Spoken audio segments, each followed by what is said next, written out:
कि इस लड़की की खामोशी किसी आने वाले तूफान का अंदेशा हो सकती है, लेकिन आपने मेरी बात नहीं मानी। आप तो मेरी बात सुनते ही नहीं। तुम कहना क्या चाहती हो? जरा खुल के कहो ना मीरा, क्या बात? ये लड़की कोई बड़ी चाल चलने की फिराक में है। दक्ष के सामने बड़ी मीठी मीठी सी बन जाती है, कहती है मुझे माफ कर दो, मैं बदल गई, भाभी से कोई काम नहीं कराओ। ये सब इसकी नाटकबाजी है, कोई बदली बदली नहीं है वो। तुम उसे समझने में गलती कर रही हो। वो सचमुच बदल गई है मीरा, लेकिन उसका जो बदलाव है वो अलग है। जो तुम समझ रही हो वो नहीं है। क्या कहना चाहते हैं आप? मैं ये कहना चाहता हूँ मीरा कि वो हमें हमारे ही तरीके से मात देना चाहती है।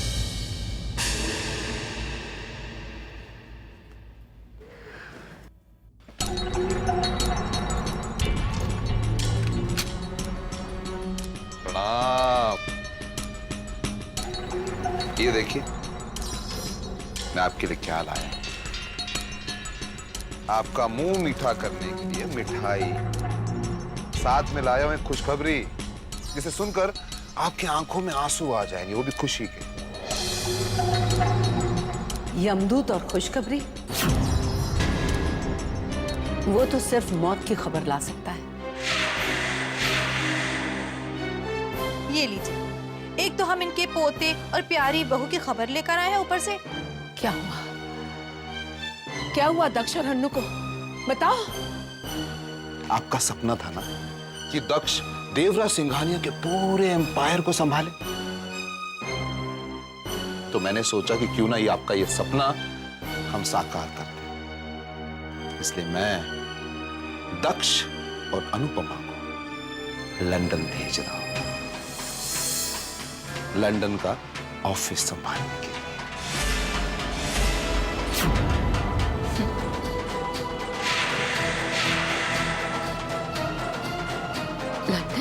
लेकिन घबरा मत, सिर्फ 7-8 महीने के लिए। उसके बाद जैसे ही दादाजी की 1 साल की विल पूरी हो जाएगी, वो दोनों अपने हाथों से ये सारी जायदाद हमारे नाम कर देंगे, और फिर उसके बाद नहीं नहीं, तुम लोग ऐसा नहीं कर सकते, नहीं कर सकते। नहीं कर सकते? अरे हम ऐसा कर चुके हैं बुढ़िया। बस कुछ ही दिनों में हमारी टेंशन यहां से लंदन फुर्र हो जाएगी, और फिर बहुत जल्दी इस दुनिया से भी।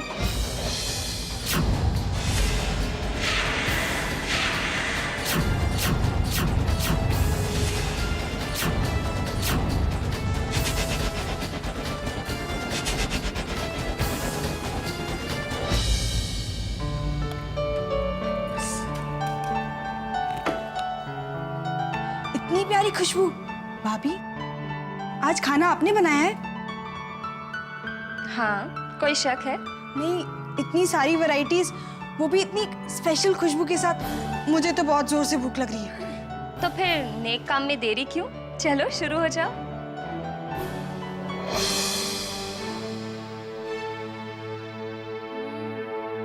अनु, क्या बात है। सुकु बिल्कुल ठीक कह रही है, तुमने खाना वाकई बहुत अच्छा बनाया है।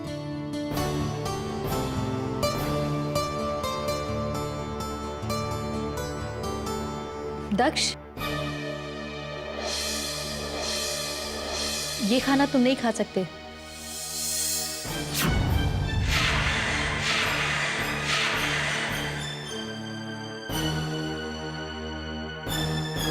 इसमें शायद मशरूम डाला है, और मशरूम से तुम्हें एलर्जी है ना? अनुपमा, तुम खाना बहुत अच्छा बनाती हो, लेकिन इस बात का ध्यान रखा करो कि खाने वाले को क्या पसंद है और क्या नहीं, समझे?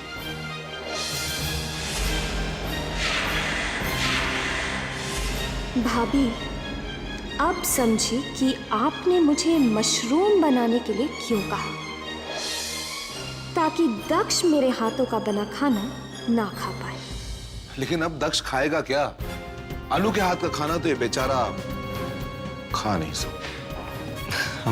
I'm sorry अनु, ये खाना तो मैं नहीं खा पाऊंगा। देखो अगर तुम नहीं खाओगे ना दक्ष, हम भी नहीं खाएंगे। अरे आप लोग ये क्या कर रहे हैं? मेरी वजह से आप इतने टेस्टी खाने का मजा किरकिरा मत कीजिए। मेरा क्या है, मैं तो अभी होटल से मंगवा लेता हूँ खाना, अभी आ जाएगा 15-20 मिनट में। दक्ष, मुझे 10 मिनट दीजिए, मैं आपके लिए अभी दूसरा खाना लेकर आती हूँ। ओह अनु, कम ऑन, परेशान होने की कोई जरूरत नहीं है। इट्स ओके, मैं होटल से मंगवा लूंगा, अभी आ जाएगा खाना। दक्ष, अगर आप बाहर का खाना खाएंगे तो भाभी को अच्छा नहीं लगेगा और फिर वो वापस किचन में चले जाएंगे, काम करने लग जाएंगे और मेरी वजह से भाभी को ये सब करना पड़े, वो तो आपको अच्छा नहीं लगेगा ना। बिल्कुल नहीं अनु, यू राइट। अनु देखो, प्रैक्टिकली तो इम्पॉसिबल है 10 मिनट में खाना बनाना, लेकिन अगर तुम इतना जिद कर रही हो तो ओके।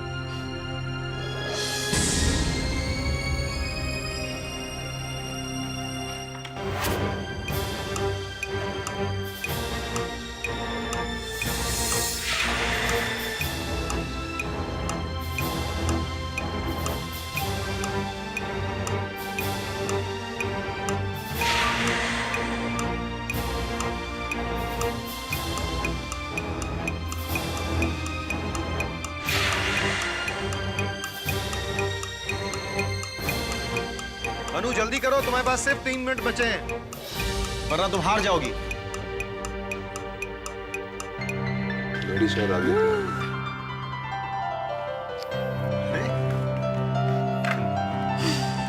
फैंटास्टिक, 10 मिनट के अंदर खाना।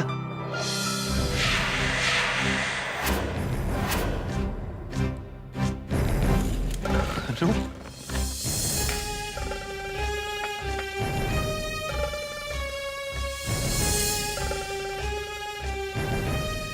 चलो चक्कर देखते हैं खाना कैसा बना। Smelling good.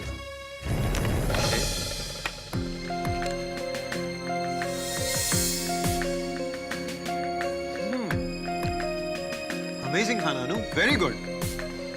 10 मिनट में बहुत बढ़िया खाना बनाया तुमने, वेरी गुड।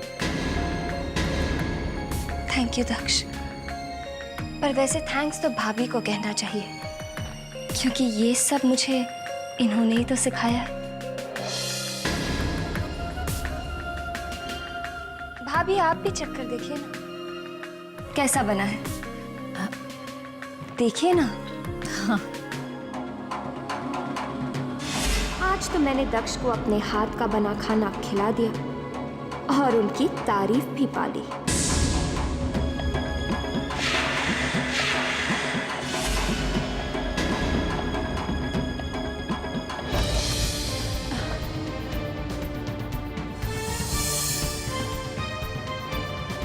सॉरी।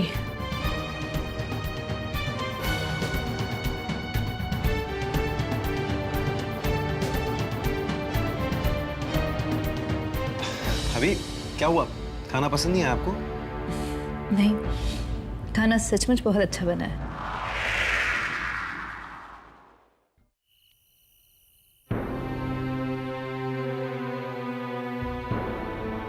अन्नू, कहाँ है तू बेटा?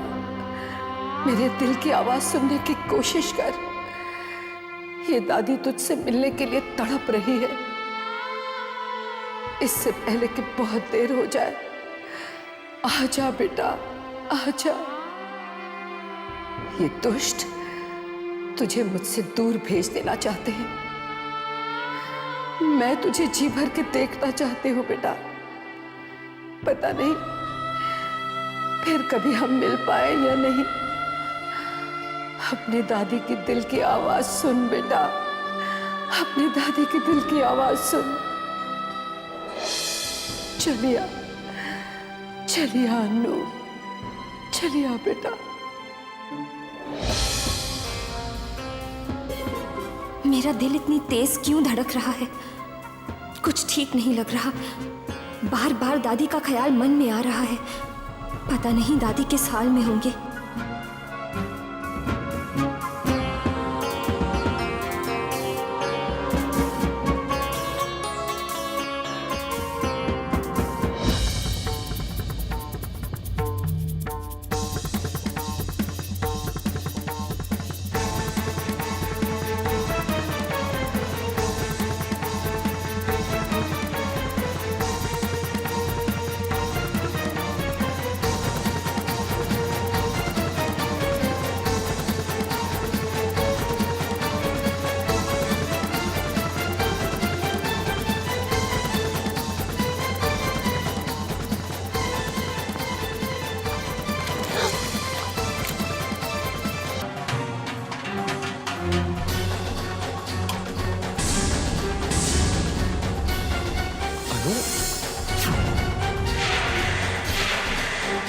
अनु, तुम यहाँ इतनी रात के सोई नहीं तुम?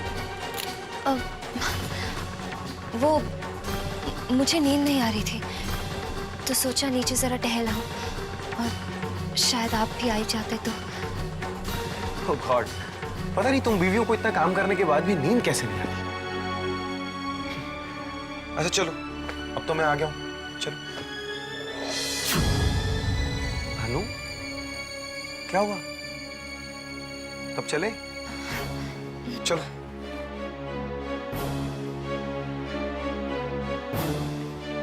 अनु,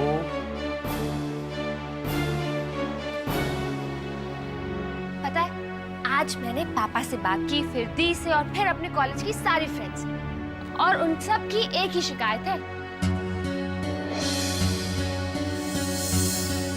ईशान, क्या बात है? तुम इतने परेशान क्यों? मैंने फिर से कोई गलती कर ली होगी, है ना? नहीं रिद्धिमा, ऐसी कोई बात नहीं है। तुम मुझसे कुछ तो जरूर छिपा रहे हो। बताओ ना ईशान। रिद्धिमा, ईशान बताओ ना प्लीज, क्या बात है?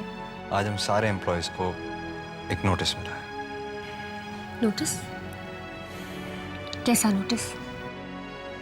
हमारी कंपनी को एक बड़ी कंपनी ने टेक ओवर कर लिया। अब नए बॉस, नए कलीग्स, उनका नया नजरिया और साथ में नई पॉलिटिक्स। अब इन सब के बीच में पुराने एम्प्लॉयज को थोड़ी मुश्किलें होती हैं। अब 8 सालों से इस कंपनी में काम करते करते पुराने स्टाफ के साथ एक ट्यूनिंग बन गई है। पता नहीं नए बॉस के साथ वो ट्यूनिंग बन पाएगी या नहीं। इसी बात को लेकर थोड़ा परेशान हूं। अब इतनी छोटी छोटी मुसीबतों को लेकर मेरा पति परेशान होने वालों में से नहीं है। ईशान, तुमने लाइफ में इतने उतार चढ़ाव देखे, तब तो तुम्हारे माथे पर शिकन तक नहीं आया। तो फिर ये तो कुछ भी नहीं है। एंड आई एम श्योर कि तुम इस प्रॉब्लम को भी हंसते हंसते सॉल्व कर लोगे। और फिर तुम्हारे साथ तुम्हारे कोवर्कर्स, तुम्हारा बॉस, नए हो या पुराने, अच्छे हो या बुरे, तुम सबका दिल जीत लोगे। कुछ ज्यादा ही भरोसा है अपने पति पर। ऑफ कोर्स, अब तुमने मुझ जैसी लड़की को अपना लाइफ पार्टनर चुना है जो तुमसे एकदम अलग है, जिसकी ना तुमसे सोच मिलती है और ना ही अच्छाई। आई एम श्योर कि तुम इस नई मैनेजमेंट के साथ भी अपना तालमेल बिठा ही लोगे। रिद्धिमा, तुम बिल्कुल सही कह रही हो। अरे, जब मैं तुम्हारे जैसी सरफिरी लड़की के साथ एडजस्ट कर सकता हूँ, तो फिर तो किसी के साथ भी एडजस्ट कर सकता हूँ। सरफिरी? तुमने मुझे सरफिरी कहा? हाँ, हाउ कुड यू? सरफिरी लड़की हो तभी तो मार रही हो मुझे। अच्छा, ये तो पहले तो ये हटा। सरफिरी कह रहे हो? देखो, तुम सरफिरी हो इसीलिए तो मुझे। मेरा नेल टूट गया। I'm so sorry. फुद्दू बनाया, फुद्दू बनाया, फुद्दू।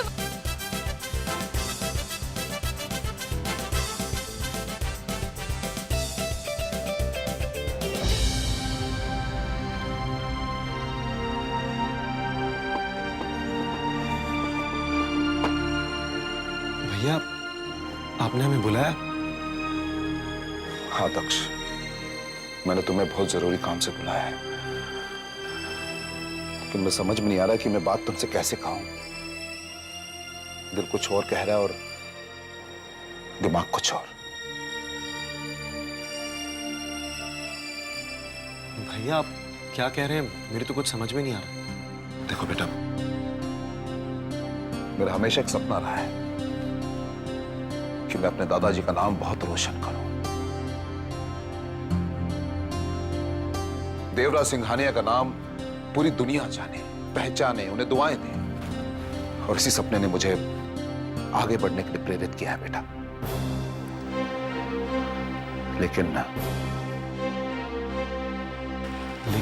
लेकिन क्या भैया?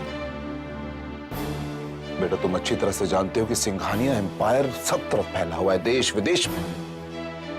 और विदेश में हमारे लिए सबसे इंपॉर्टेंट ब्रांच है लंदन वाली ब्रांच। और जिस तरह से हमने इस देश में अपने कंपनी की जड़ों को मजबूत किया है, मैं चाहता हूं कि हम यही विदेश में भी करें बेटा।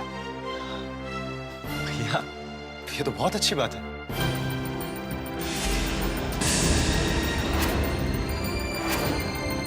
अब भैया और भाभी की ये कौन सी नई चाल है?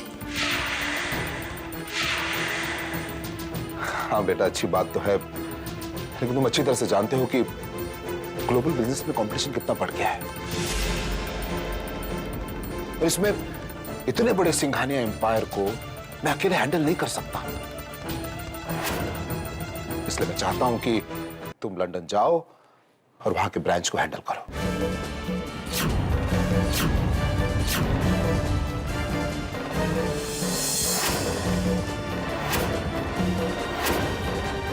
भैया, मैं कैसे? देखो बेटा, मैं समझ सकता हूं कि इस घर और घर वालों से दूर रहना कितना मुश्किल है,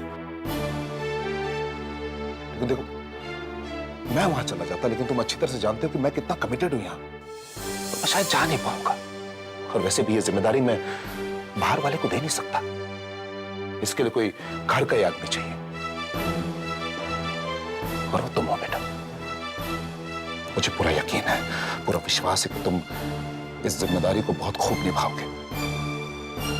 इसलिए मैं चाहता हूं कि तुम अनु के साथ लंदन जाओ और मेरे सपने को पूरा करो।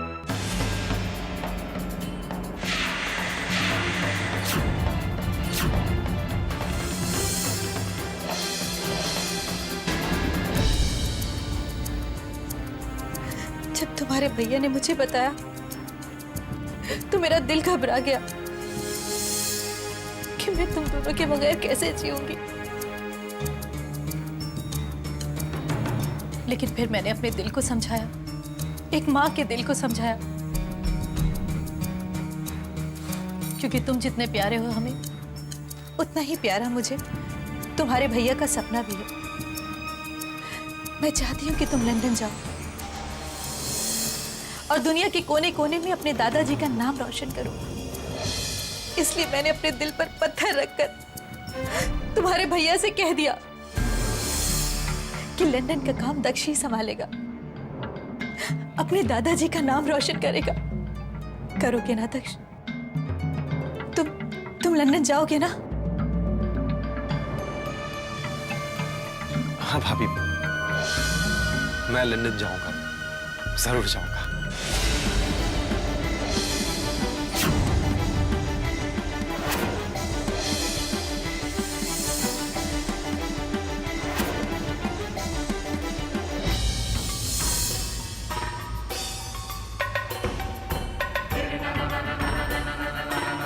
कुछ समझ में नहीं आ रहा कि भैया भाभी को अचानक हमें लंदन भेजने की क्या सोच है। आखिर अब अपनी कौन सी मनसा पूरी करना चाहते हैं वो लोग? क्योंकि जहां तक मैंने देखा है, उनकी तो हमेशा यही कोशिश रही है कि दक्ष को बिजनेस से दूर रखा जाए। हर वक्त बेचारे के पीछे पड़े रहते हैं। जाने भी दीजिए ना उसे, आप सब संभाल लेंगे ना, फिर उसे क्यों परेशान करते हैं? ये भी कोई उम्र है सारा काम संभालने की? आखिर क्या चल रहा है उनके मन में? ये लोग दक्ष को नहीं, दक्ष को नहीं बल्कि मुझे यहाँ से दूर भेजना चाहते हैं। दादी से अलग करना चाहते हैं मुझे, ताकि अपने काले कारनामों को खुलकर अंजाम दे सकें। लेकिन मैं उनकी ये चाल कामयाब नहीं होने दूंगी। मैं भी देखती हूँ कि ये लोग मुझे लंदन कैसे भेजते हैं।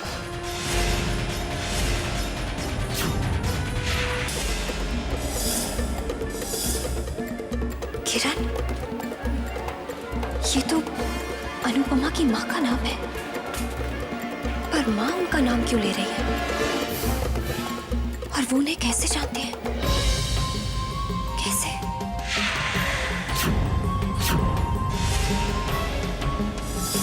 मुझे माफ कर दो, मुझे माफ कर दो।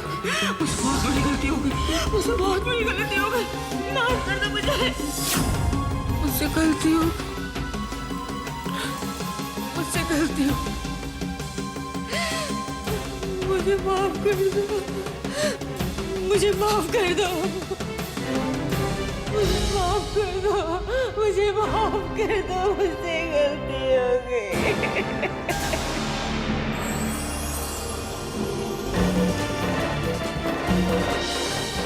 ये कैसी परीक्षा ले रहा है तू अपुन की? इस आखिर दुनिया में बस एक माँ ही तो है अपुन के पास। और तूने उसके साथ भी एक मिस्ट्री को जोड़ दिया। कुछ समझ में नहीं आ रहा कि अपन क्या करें। इस मिस्ट्री को सुलझाने में अपन का मदद कर गॉड, नहीं तो अपन पागल हो जाएगा, पागल हो जाएगा अपन।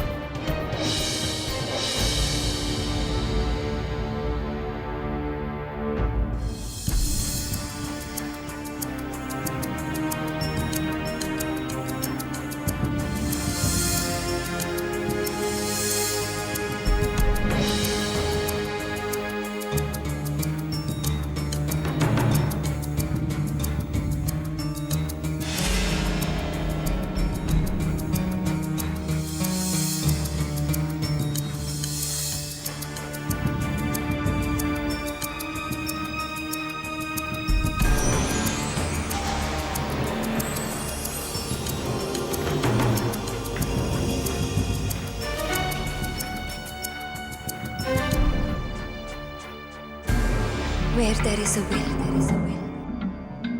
is a way, जहाँ चाह है वही राह है। Thank you mother, thank you very much. आज आपने अपन को ये एहसास दिला दिया कि अपन की लाइफ की जो उलझन है ना, वो ऐसी नहीं जिसे सुलझाया ना जा सके। अब आप देखना अपन कैसे अपनी माँ की लाइफ की मिस्ट्री को सॉल्व करता है। अपन ये पता करके ही रहेगा कि अपन की माँ का और अनुपमा के माँ और पापा के साथ क्या रिश्ता है, और इसमें अपन की मदद एक ही इंसान कर सकता है, केतकी मौसी।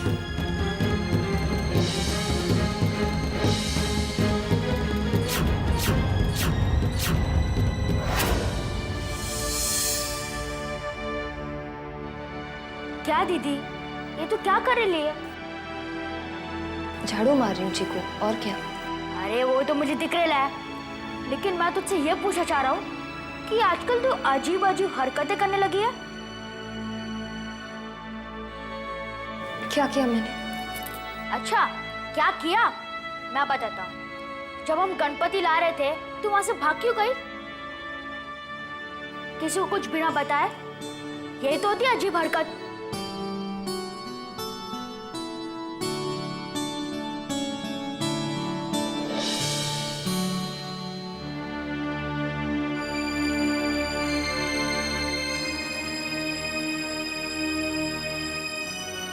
अरे ये क्या है?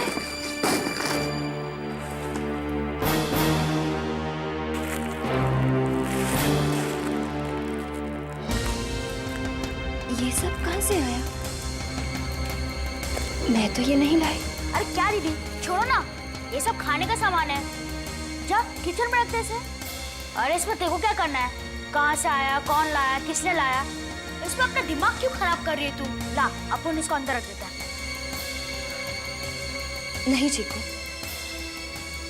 ये सामान जब मेरा है ही नहीं तो मैं इसे कैसे रख सकती हूँ? अच्छा, अपन बताता है। ये खाने का सामान मैंने लाया तेरे वास्ते। अब तो रखेगी ना? इसमें कोई लोचा तो नहीं ना अभी? नहीं चीकू, अब भी मैं इसे नहीं रखूंगी। तुम इसे ले जाओ यहाँ से। क्या? इसे मैं ले जाऊं? क्या बात कर रही है तू यार? ऐसे कैसे कर सकता हूँ मैं? अपन को बॉल में तेरे पास एक भी पैसा नहीं है, ऊपर से तू पॉकेट मारना भी भूल गई है, और तू जॉबलेस हो गई है, और तेरे पास कोई काम भी नहीं अभी। तो फिर तेरे को कुछ खाने पीने के लिए चाहिए ना? मैं जानती हूँ चीकू, कुछ भी नहीं है मेरे पास, ना पैसे ना काम, लेकिन फिर भी मैं ये नहीं ले सकती। मैं किसी पर बोझ नहीं बनना चाहती। मेरा ज़मीर मुझे इसकी इजाजत नहीं देगा। पर दीदी वो चीकू, मैंने कहा ना मैं ये नहीं रखूंगी। अभी ले जा इसे, जा। चीकू, अगर तुम मुझे जरा भी मानते हो तो ये सामान ले जाओ, मैं इसे नहीं रखूंगी।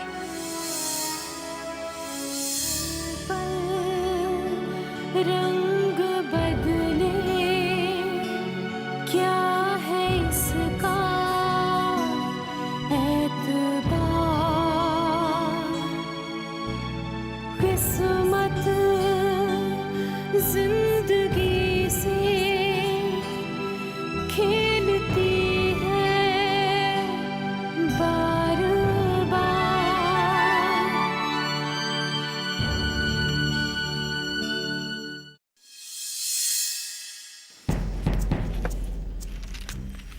हेलो,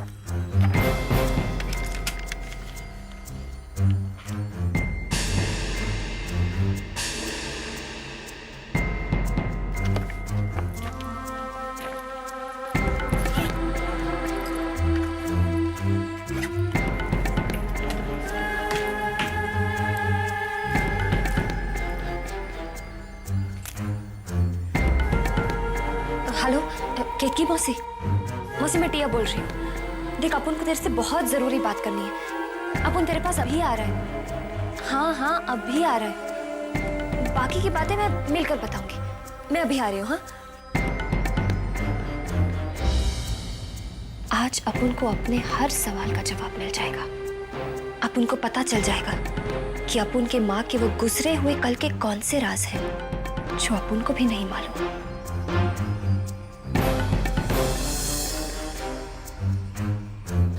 अरे अनु बेटा, कहाँ जा रही हो? वो दादी, मैं जरा मार्केट जा रही थी। कुछ छोटा मोटा सामान लाना था बस। पर बेटा, तुम्हें तो शाम की पूजा की तैयारियां करनी है। हाँ दादी, तुम पर एक काम करो, तुम पूजा की तैयारियां शुरू करो और सामान लाने किसी नौकर को भेज दो। जी दादी।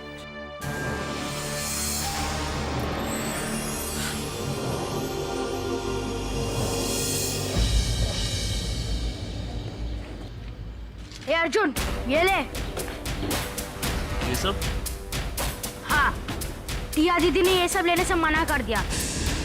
बोलती कि मैं किसी पर बोझ नहीं बनना चाहती। मैं उसे समझाने गया, लेकिन वो अपन पर ही लाल पीने होने लगी। ए अर्जुन, पकड़ अपना ये सब और आइंदा से अपन को लफड़े वाला काम मत देना। अच्छा, तो ये सारा सामान आपने मुझे भेजा था?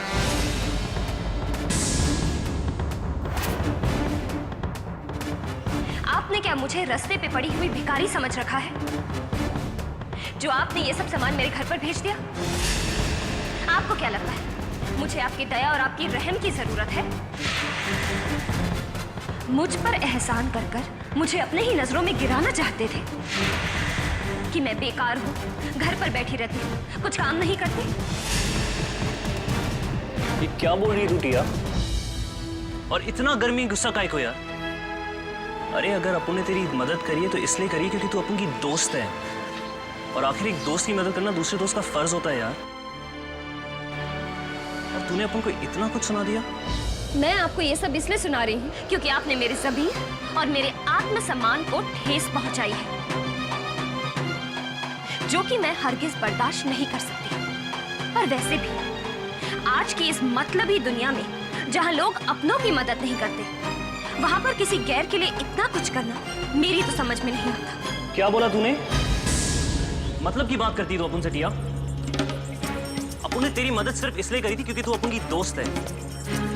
अपन का इसमें कोई लालच, कोई मतलब नहीं था, समझी तू? और टिया, तूने भी तो अपन की मदद करी थी गणपति के वक्त चंदा वसूलने के लिए, तो इसमें अपन क्या समझे कि तेरा भी कोई मतलब था, कोई लालच था? और अपन को लगा था कि दोस्त बन गए तो अपन की टिया, लेकिन अपन साला एड़ा था। अपन ये भूल गया था कि टिया और अर्जुन कभी दोस्त नहीं बन सकते। माफ करना टिया, अपन तेरे को तकलीफ नहीं पहुंचाना चाहता। चलता है अपन।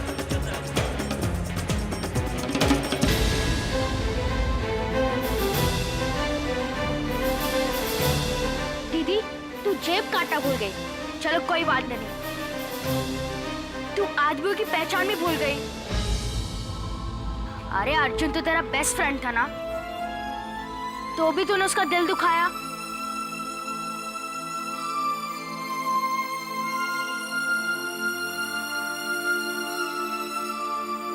जय गणेश जय गणेश जय गणेश देवा। जय गणेश जय गणेश जय गणेश देवा। जय गणेश जय गणेश जय गणेश देवा। जय गणेश जय गणेश जय गणेश देवा। माता है पार्वती पार्वती पिता महादेवा। भगवान तुम्हारी हर मनोकामना पूरी करे। पिता महादेवा। माता है पार्वती पिता महादेवा। माता है पार्वती पिता महादेवा। जय गणेश जय गणेश जय गणेश देवा।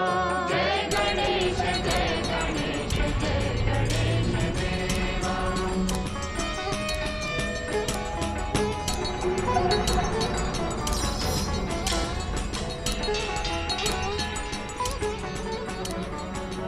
ये दादी का प्यार और दुलार तुम्हें मेरे कहर से बचा नहीं सकेगा जिया।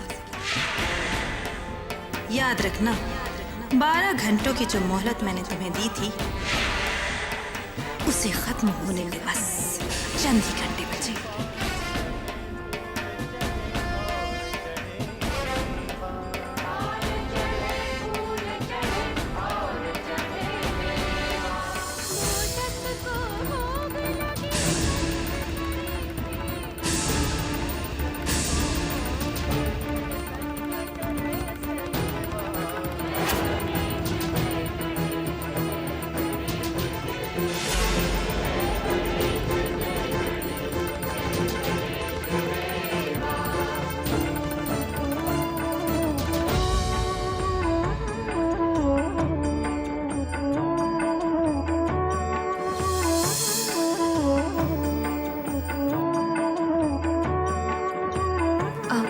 दादी, अब तो पूजा भी हो गई है।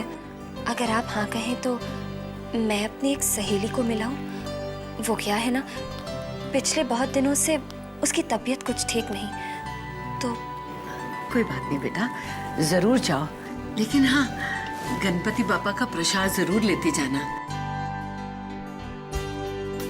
बापा का प्रसाद खा के बहुत जल्द ठीक हो जाएगी। जी दादी।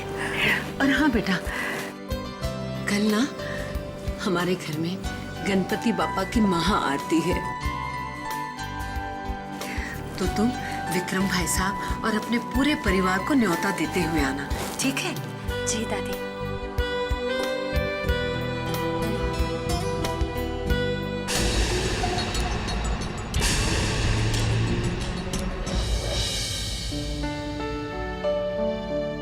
ले बेटा, पानी पी। और बता बेटा, इतने दिनों बाद याद आई मासी की? चल छोड़, वैसे तुझे भी तो इतना काम रहता है ना। अच्छा, माँ की तबीयत कैसी है अब? माँ की तबीयत तो अब भी वैसी ही है मौसी, ना कोई सुधार और ना उसकी कोई उम्मीद। नहीं नहीं बेटा, ऐसा नहीं बोलने का। हमारा जीजस सब ठीक करेगा। मौसी, अपन एक बहुत जरूरी बात करने आया है।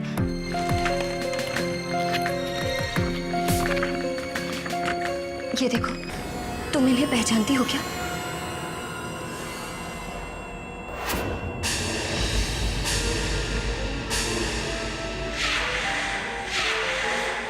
नहीं बेटा, मैं तो इन्हें नहीं पहचानती। कौन है ये लोग? मैंने तो कभी इन्हें देखा भी नहीं। ये फोटो अपन को माँ की पेटी में मिली है। इनका नाम विक्रम कपूर है और ये उनकी बीवी किरण, जो अब इस दुनिया में नहीं है। इस फोटो को माँ ने ऐसे संभाल के रखा है कि अपन को लगा जैसे माँ इन्हें बहुत अच्छे से जानती है। इनको याद करने की कोशिश करो ना, अपन का इनके बारे में जानना बहुत जरूरी है।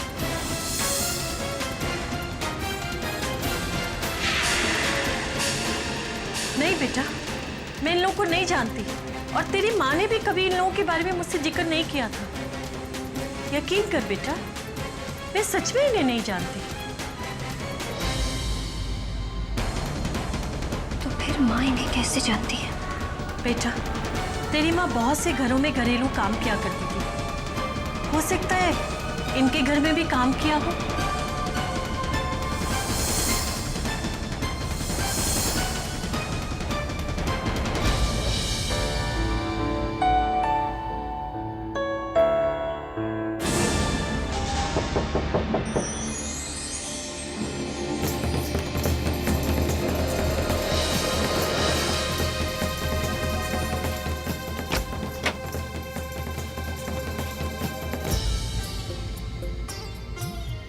अनु बेटा तुम कब आई? पापा, कल हमारे घर पर गणपति जी की महा आरती है, तो मैं दादी की तरफ से आप सबको न्योता देने आई हूँ। दादी चाहती हैं कि आप सब उस आरती में जरूर शामिल हो। जरूर बेटा, दादी माँ से कह देना कि हम सब जरूर आएंगे। मैं चलती हूँ पापा, वो क्या है ना, कल की महा आरती की तैयारियां भी करनी है। ठीक है बेटा, अगर ऐसी बात है तो मैं तुम्हें रोकूंगा नहीं। आओ तुम्हें बाहर तक छोड़ देता हूँ।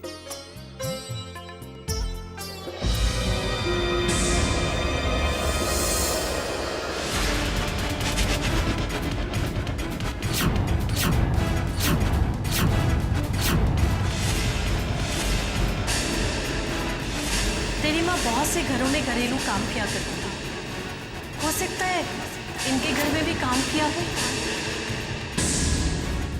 माँ का फोटो, इसका मतलब मौसी का अंदाजा सही था। माँ इस घर में काम किया करती थी। तुम ऐसा नहीं कर सकती अनुपमा। उन 7 फेरों का क्या होगा जो तुमने दक्ष के साथ लिए थे? तुम इस बंधन को नहीं तोड़ सकती।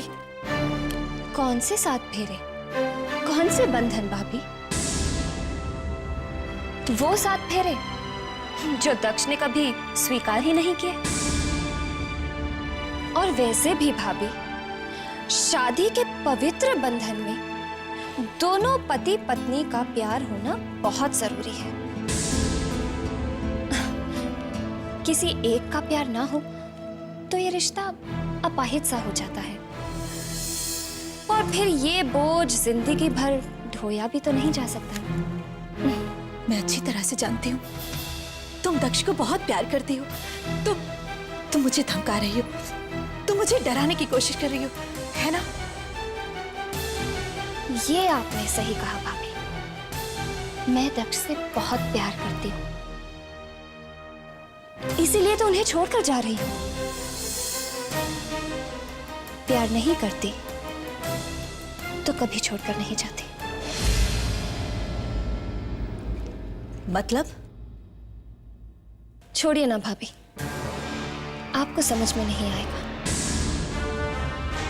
आप बस इतना समझ लीजिए भाभी कि अगर आपने मुझे और दक्ष को लंदन जाने से नहीं रोका ना, तो मैं अपना ये फैसला बदल नहीं पाऊंगी। ऐसा मुमकिन नहीं अनुपमा। सारी तैयारियां हो चुकी हैं, हम दक्ष को क्या जवाब देंगे? ऐसा नहीं हो सकता, प्लीज अनुपमा। तो ठीक है भाभी, मैं भी अपना ये फैसला नहीं बदल सकती। मैं अभी वकील साहब को कॉल करके बोल देती हूँ कि वो डिवोर्स के पेपर्स घर पर ही भिजवा दें। रुको अनुपमा,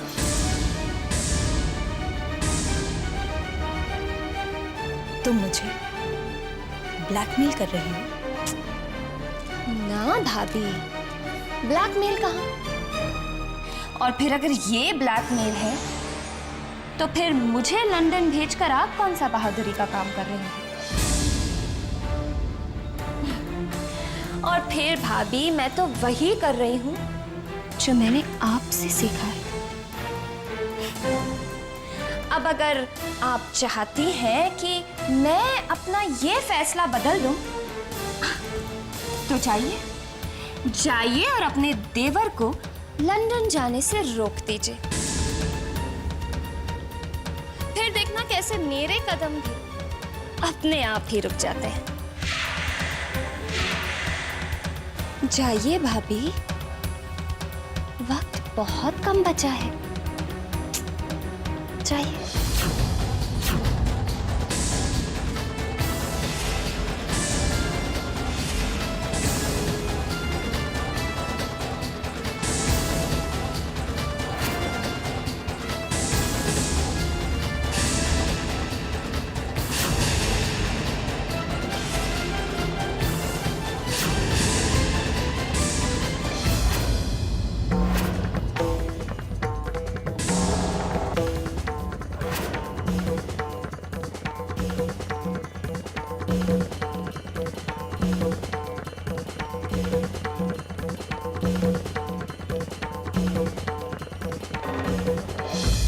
अगर ये डील फाइनल हो जाती है तो हम फॉरेन प्रोजेक्ट्स में इन्वेस्ट कर सकते हैं। आई थिंक भैया अगर सब लोग इस डील से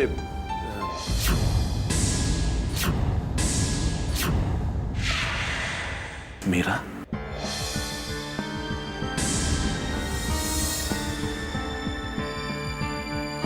मीरा तुम यहाँ? मुझे आपसे कुछ जरूरी बातें करनी है। भैया आप जाइए, मैं देख लूंगा। Excuse me. Sure.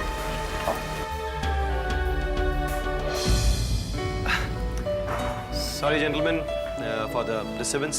So let's continue with this. हमें दक्ष को लंदन जाने से रोकना होगा। क्या? कैसी बातें कर रहे हैं आप? उस लड़की के सामने घुटने टेक दे हम? मुझे लगता है कि ये सारी बातें हमें दक्ष को बता देनी चाहिए। पागल हो गई तुम? अगर दक्ष के बात पता चली तो उसी वक्त उसे तलाक दे देगा और हमारी सारी खुशियां, सारे सपने उस लड़की के साथ इस घर से बाहर चले जाएंगे। फिर आरती उतारना अपने तेवर के तुम। जिंदगी में बड़े से बड़ा खिलाड़ी भी एक बार हार जाता है, लेकिन पूरी तैयारी के साथ फिर से मैदान में कूद जाता है। अगर उसने हमारी दुखती रेत ढूंढी है तो हमें यह ढूंढना होगा कि उसका इलाज क्या है। किसका इलाज ढूंढने की बात हो रही है?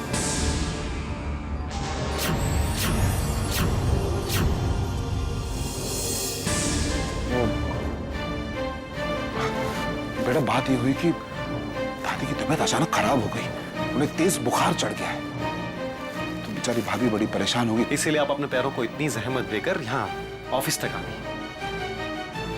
भाभी आप भी ना खामखा परेशान होती रहती। अरे दादी जैसे इंसानों को इतनी आसानी से कुछ नहीं होने वाला, बल्कि दूसरे लोगों को उनसे सावधान रहना चाहिए कि पता नहीं कब ये। जस्ट माइंड योर लैंग्वेज दक्ष। मैंने तुमसे कितनी बार कहा है कि वो औरत हमारी दादी माँ है, हमारे पिता की माँ है, और उनके खिलाफ मैं कुछ भी नहीं सोच सकता। That's it. I'm sorry भैया, मैं आपको हर्ट नहीं करना चाहता था, लेकिन भैया इतनी भलाई भी अच्छी बात नहीं है।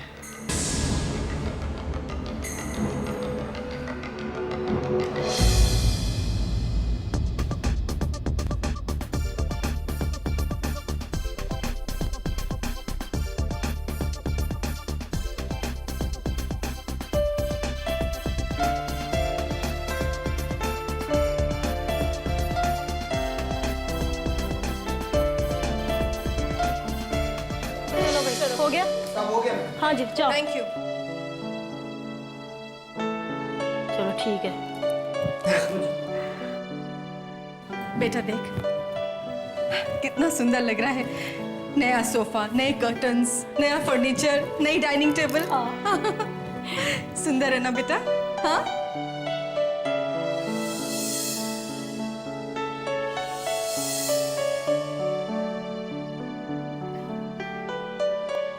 मम्मी सब की क्या जरूरत थी? बेटा, मैं समझ सकती हूँ। ईशान के साथ रहते रहते तूने हालात से समझौता कर लिया है, मगर तेरी ये माँ, बेटा तेरी ये माँ तेरी खुशियों के साथ समझौता कैसे कर सकती है? हाँ मॉम, लेकिन ईशान को ये सब पसंद। ओ नहीं पुत्र नहीं, फिक्र नॉट। ये जो पतियों की पसंद ना पसंद होती है ना, उसकी फिक्र शिक्र करने की तुझे कोई जरूरत नहीं है। हाँ, और पत्नियों को पसंद करवाना पड़ता है। हाँ, राम झूठ ना बुलाए। वो यही तो फंडा होता है happy and long married life का। देख बेटा, तू खुद ही सोच, दक्ष अनुपमा यहाँ पर आएंगे, तेरे फ्रेंड्स यहाँ पर आएंगे, आकर ये सारा टूटा फूटा फर्नीचर पुराना सा देखते तो क्या अच्छा लगता तुझे? बेटा कभी कभी दिखाने के लिए ये सब कुछ करना पड़ता है। अब तो इन बातों को छोड़ और जल्दी से प्यारी सी मुस्कान देकर अपनी माँ और नानी को विदा कर। That's like a good girl. ये बात है। चलो ना। हाँ चल पुत्र, अच्छा पुत्र हम चलते हैं। ओ मेरा बच्चा, सदा खुश रह पुत्र। वो तेरी नानी का आशीर्वाद, ब्लेसिंग हमेशा तेरे साथ है। किसी भी चीज की जरूरत हो ना तो हेजिटेट मत करना। हाँ हम चल पुत्र, बाय बाय।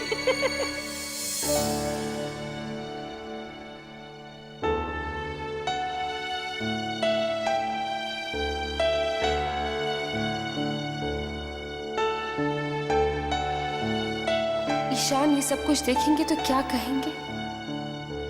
कैसे समझाऊंगी मैं उन्हें?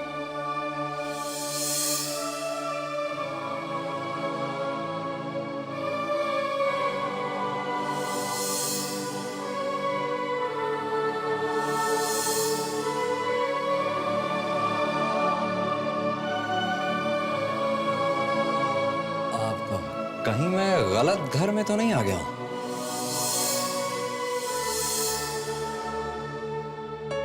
नहीं, बीवी तो मेरी ही है। But I must say I'm really impressed. Riddhima, तुमने तो सब कुछ ही बदल दिया है। शुक्र है कि अपने ओल्ड स्टाइल पति को बाकी दिया, वरना Ishan, Ishan, I am very sorry. Actually ये सब बदलाव मैंने नहीं, मॉम ने किए।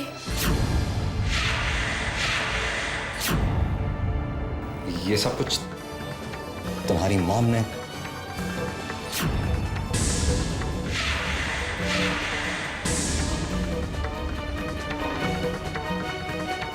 ईशान, ईशान मेरी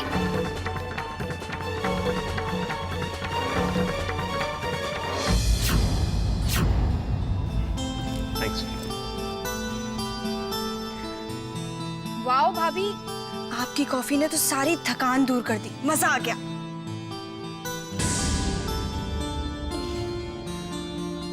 भाभी, आप भी पीकर बताइए ना कैसी बनी है।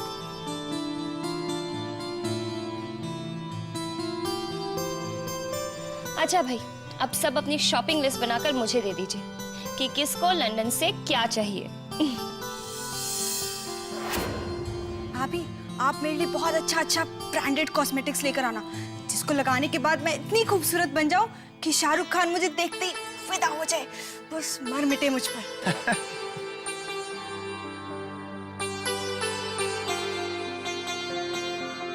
सुखी, तुम्हारे लिए तो मैंने पहले से ही। भैया, भाभी, रुक्मणी दीदी, आप लोग नहीं बताएंगे आप लोगों को क्या चाहिए?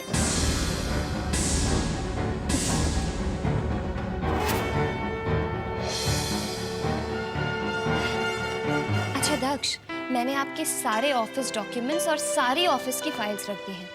और हमारे टिकट्स का क्या हुआ? वीसा अभी तक आया कि नहीं? अब देखिए ना, वक्त ही कितना रह गया है। ऐसा ना हो कि लास्ट मोमेंट पर भागा दौड़ी करनी पड़े। डोंट वरी अनूप, हमारा ट्रैवल एजेंट आज शाम तक ही टिकट्स और वीजा घर पर पहुंचा देगा। लेकिन अनूप, एक बात मेरी समझ में नहीं आ रही। कल तक तो लंदन जाने के नाम से ही तुम्हारे आंसू थमने का नाम नहीं लेते थे, और आज अचानक इतनी एक्साइटमेंट। दक्ष, आप भी ना मेरा मजाक उड़ा रहे हैं, और आप जो मुझ में बदलाव देख रहे हैं ना, वो सब भाभी की देन है।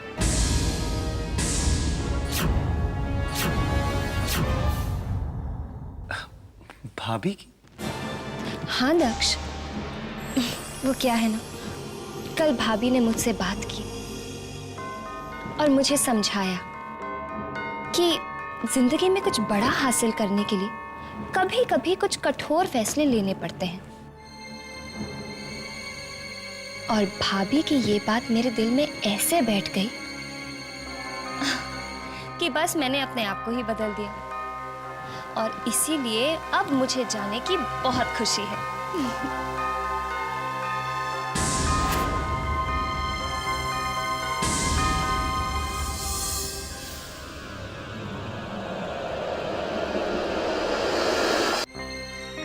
रिद्धिमा, मैं जानता हूं तुम मेरे साथ हर हाल में खुश रहोगी, क्योंकि तुम मुझसे प्यार करती हो। और आज जो कुछ भी तुम्हारी मम्मी ने किया, वो भी इसीलिए क्योंकि वो अपनी बेटी से प्यार करती है। लेकिन पता नहीं क्यों उनका ये सब करना मुझे इस बात का एहसास दिलाता है कि मैं तुम्हें वो खुशियां नहीं दे पा रहा हूं जो तुम्हें मिलनी चाहिए। ऐसा मत कहिए, मेरे लिए सबसे बड़ी खुशी आप हैं, और आपके अलावा मुझे और कुछ नहीं चाहिए।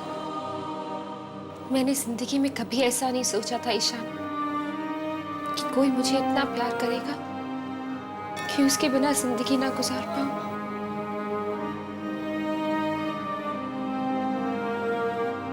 ईशान, आज मेरी जिंदगी एक ऐसे मोड़ पर आ पहुंची है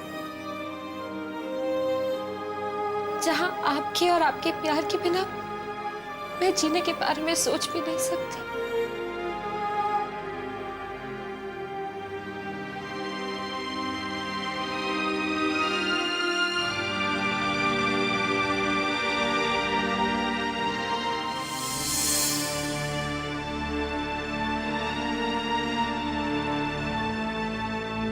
दक्ष,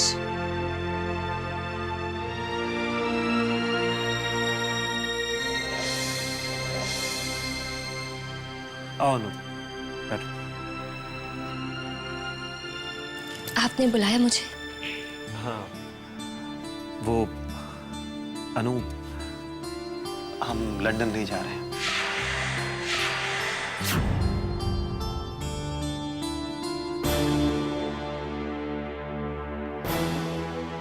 क्या हम लोग लंदन नहीं जा रहे? लेकिन दक्ष, अचानक ये फैसला, अब कहीं आपने मेरी वजह से तो? दक्ष, ये तो भैया का सपना है ना? हाँ अनु, लेकिन ये फैसला भैया का ही है।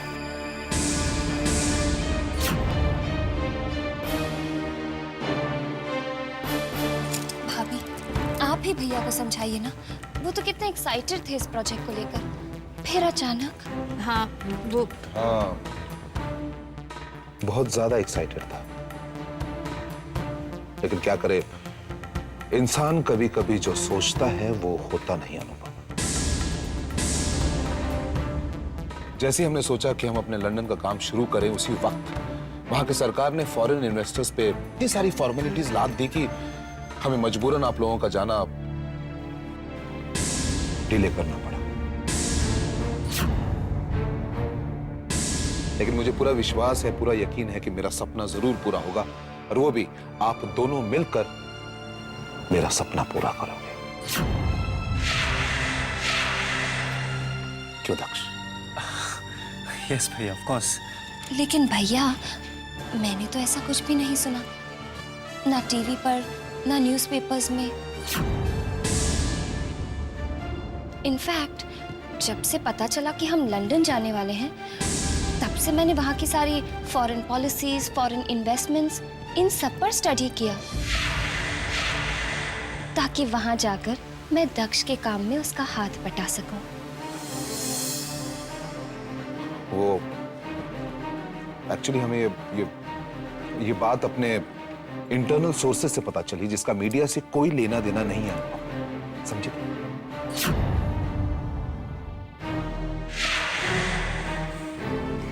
वजह चाहे जो भी हो, लेकिन मेरे दिल को बड़ी शांति मिल गई। मेरे बच्चे मेरी आंखों के सामने रहेंगे। मैं सच में बहुत खुश हूँ। भाभी, शायद भगवान यही चाहते थे कि मैं यहाँ रहकर आपकी और भैया की सेवा करूं। कितने अच्छे विचार है अनुपमा के।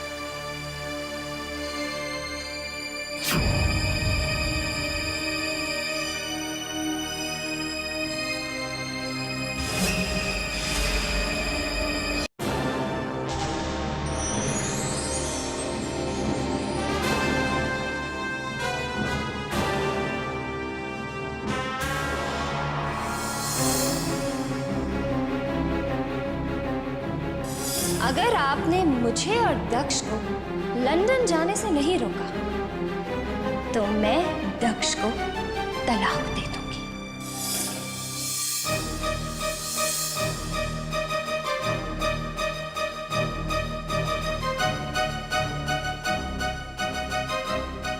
इस प्रॉपर्टी को आप लोगों के हवाले मैं कभी नहीं करूंगी, भले ही मुझे ये सारी प्रॉपर्टी ट्रस्ट के हवाले क्यों ना करनी पड़े।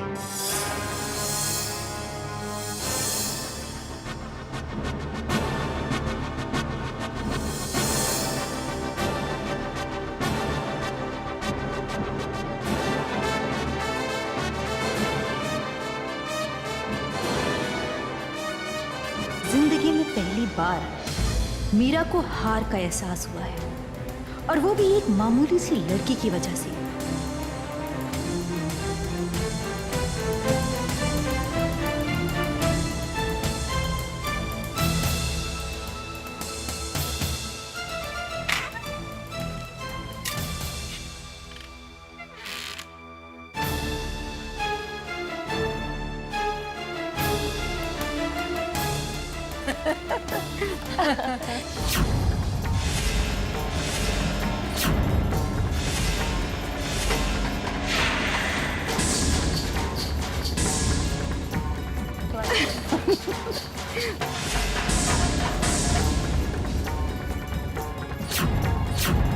आज मैं चैन की नींद सोऊंगी और मीरा जागेगी।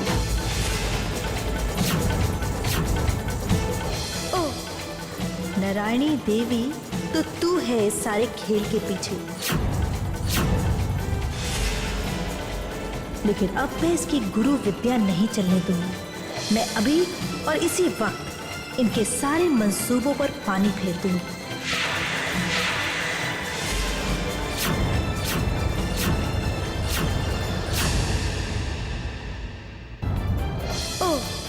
तो अब समझ में आया कि डर के मारे ठंडी आहें भरने वाली लड़की अचानक आग कैसे उगलने लगी। नारायणी देवी, तो तू है इस सारे खेल के पीछे। ये सारा षड्यंत्र तेरे दिमाग की उपज है।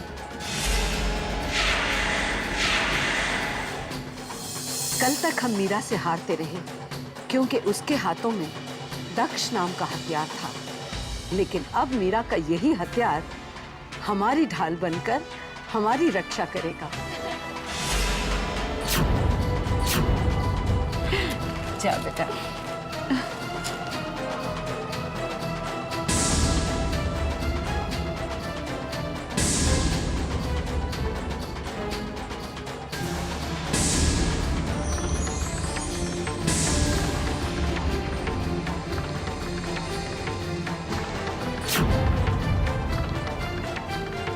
नहीं मीरा, ये तू क्या करने जा रही है? अभी तेरी कमजोरी इस अनुपमा के हाथ में है, और जब तक तू अपनी इस कमजोरी का तोड़ नहीं निकाल लेती, तब तक तेरे किसी भी वार का इस पर कोई असर नहीं होगा।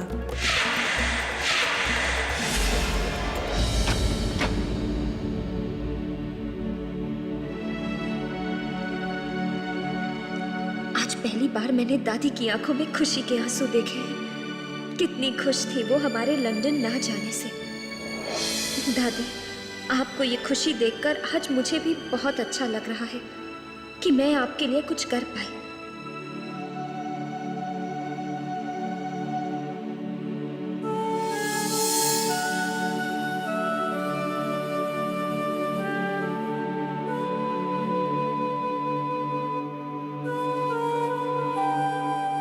दक्ष, आप अपने आप को बड़ा जिद्दी समझते हैं ना, लेकिन मैं आपसे भी बड़ी जिद्दी हूं। आप मुझसे जितना भी दूर जाने की कोशिश करेंगे, मुझे अपने उतना ही करीब पाएंगे आप। दक्ष, आई प्रॉमिस, बहुत जल्दी मैं आपको अपना बनाकर ही रहूंगी।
क्या हुआ दक्ष? कुछ नहीं, वो कल रात को ओवर कॉन्फिडेंस में तुम्हें उठा लिया था ना। मुझे क्या पता था तुम इतनी भारी हो। आपने मुझे उठाया? क्यों? जाहिर है तुम्हारा वेट चेक करने के लिए तो नहीं उठाया होगा। तुम वहां सोफा पर लेटी थी, ठीक से नहीं लेटी थी, इसलिए मैं उठाकर तुम्हें यहाँ ले आया। और कल से अब तुम यहीं पे सोओगी, इसी बिस्तर पर मेरे साथ।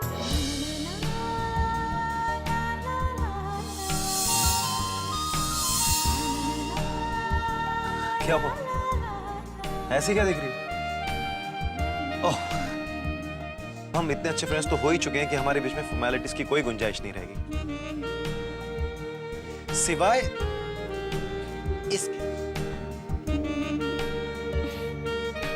ये क्या है? पिलो है। यूजुअली लोग अपने सिर के नीचे रखते हैं, लेकिन ये हमारे बीच में बॉर्डर का काम है, लाइक इंडो चाइना बॉर्डर।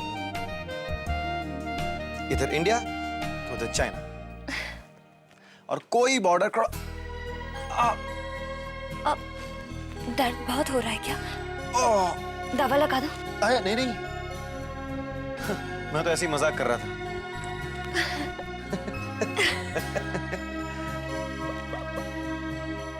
माया, अरे भाई माया कहाँ हो भाई?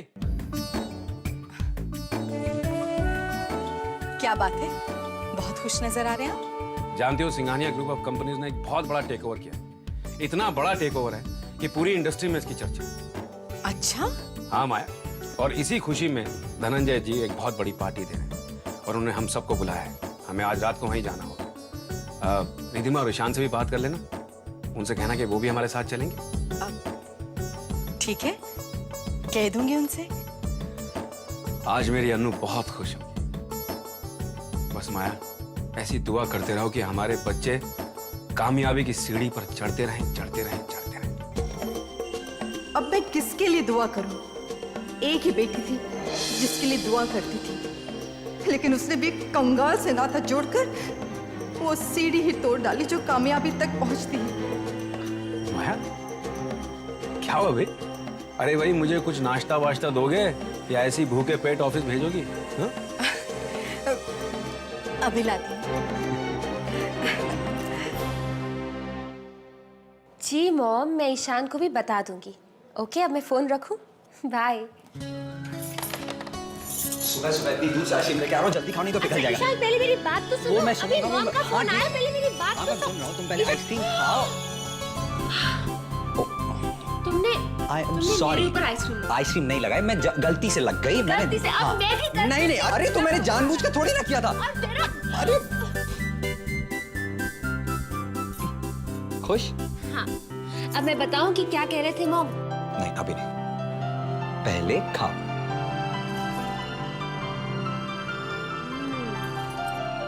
अब बताओ। ईशान, जीजू की कंपनी ने एक बहुत बड़ा टेक ओवर किया है और इसलिए वो एक बहुत ग्रैंड पार्टी थ्रो कर रहे हैं। और सुबह से दक्ष, जीजू, धनंजय भैया और मीरा भाभी के 10 कॉल्स आ चुके हैं हमें इनवाइट करने के लिए। और अभी मॉम का भी फोन आया था। लेकिन मैम रियली सॉरी, मैं तो जीजू की पार्टी में नहीं आ सकूंगा। लेकिन क्यों ईशान? अरे मैंने तुम्हें बताया था ना कि हमारी कंपनी को नए मैनेजमेंट ने टेक ओवर किया है, तो उन्होंने एक पार्टी ऑर्गेनाइज की है और उस पार्टी में मेरा जाना जरूरी नहीं, बहुत ज्यादा जरूरी है।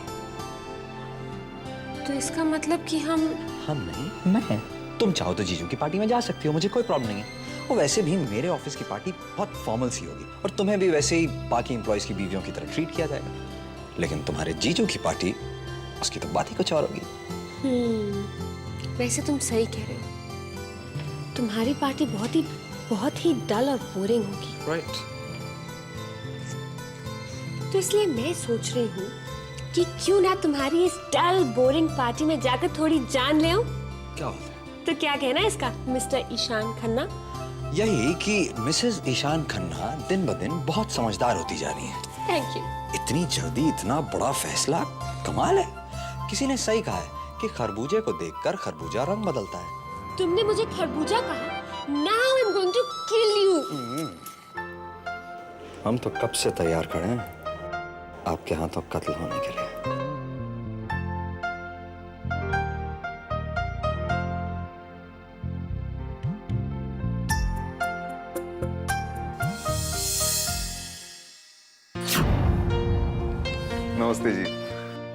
नमस्ते। नमस्ते। जीते रहो बेटे। भगवान करे कि आपकी ये कामयाबियों का सिलसिला बस ऐसा ही चलता रहे और आप दिन दुगनी रात चौगनी तरक्की करें। इसमें कहीं ना कहीं आपकी दुआएं शामिल हैं। आइए ना, आइए।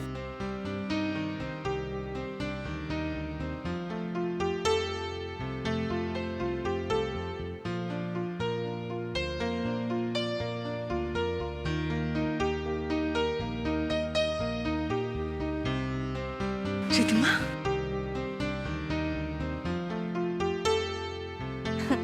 तो आखिरकार मेरी बेटी ने ईशान को मना ही लिया।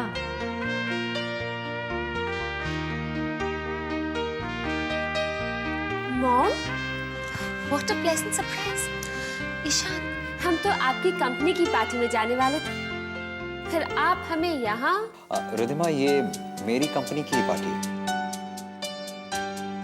दरअसल तुम्हारी जीजू की कंपनी ने ही हमारी कंपनी को टेक ओवर किया है और मैंने तुम्हें इसलिए नहीं बताया क्योंकि मैं तुम्हें सरप्राइज देना चाहता था। ईशान, ये सरप्राइज नहीं बल्कि शौक है। चलो, इस टेक ओवर से किसी और को ना सही लेकिन आपको तो बहुत फायदा है। वो कैसे? क्योंकि आपके बॉसेस से मेरी बहुत अच्छी जान पहचान है, इसलिए आपकी छुट्टी से लेकर प्रमोशन तक सब मैं यूं आपको दिलवा सकती हूँ, यूं। कितनी भोली है मेरी बच्ची, खुश हो रही है कि उसका पति उस मनहूस अनुपा की कंपनी का एम्प्लॉय है। चलो आओ।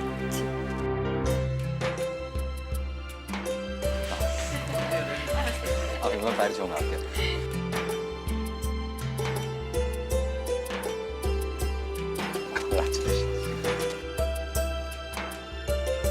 Long live, long live. अब मैं सिंघानिया ग्रुप के सभी डायरेक्टर से रिक्वेस्ट करूंगा कि वो स्टेज पर आ जाएं।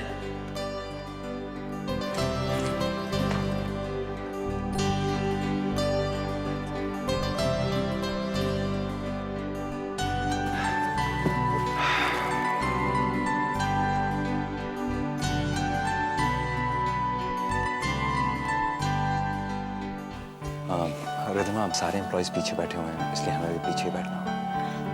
No problem.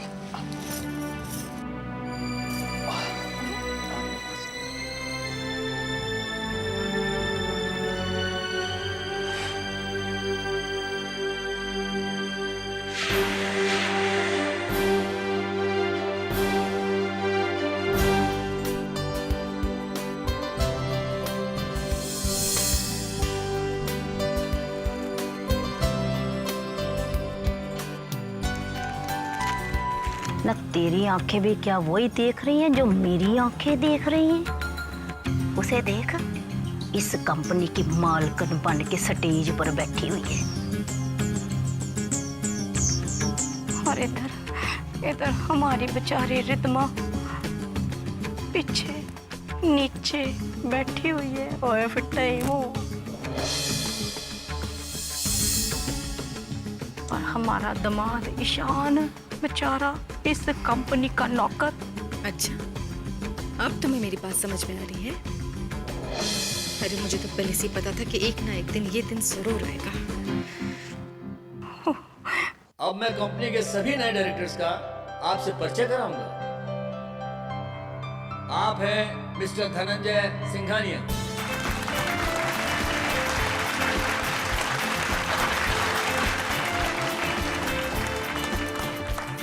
आप हैं Mrs Meera Singhania.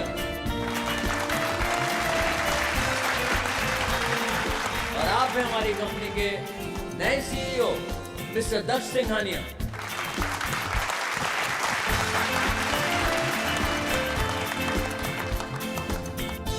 And our new chairperson, Mrs. Anupama Daksh Singhania.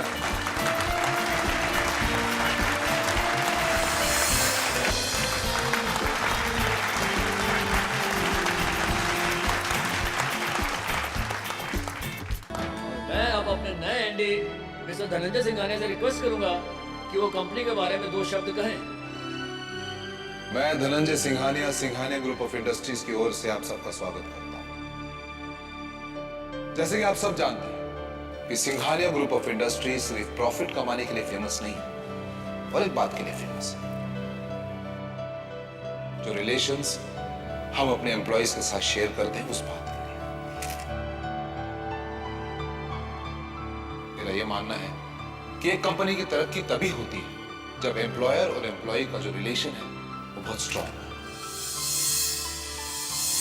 अगर आप हैं तो हम हैं, हम हैं तो सिंघानिया ग्रुप ऑफ इंडस्ट्रीज।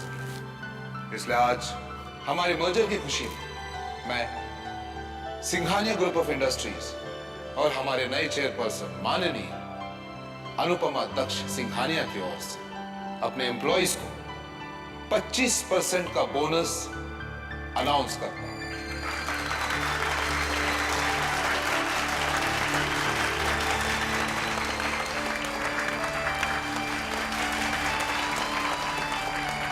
अब मैं चाहूंगा कि हमारे नए चेयरपर्सन हमारे एम्प्लॉयज को गिफ्ट्स दें।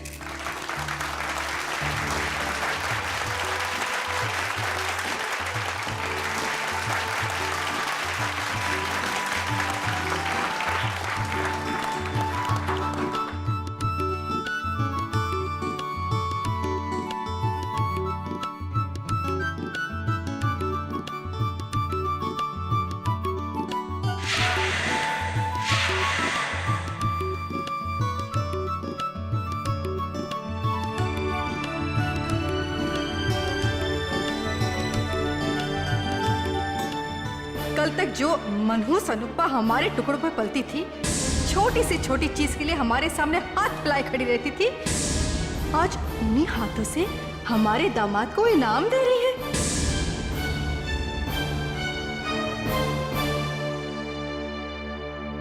बेइज्जती खराब हो जा रही है तेरी तो है।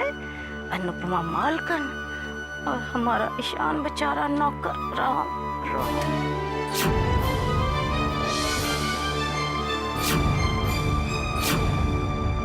Congratulations जीजू।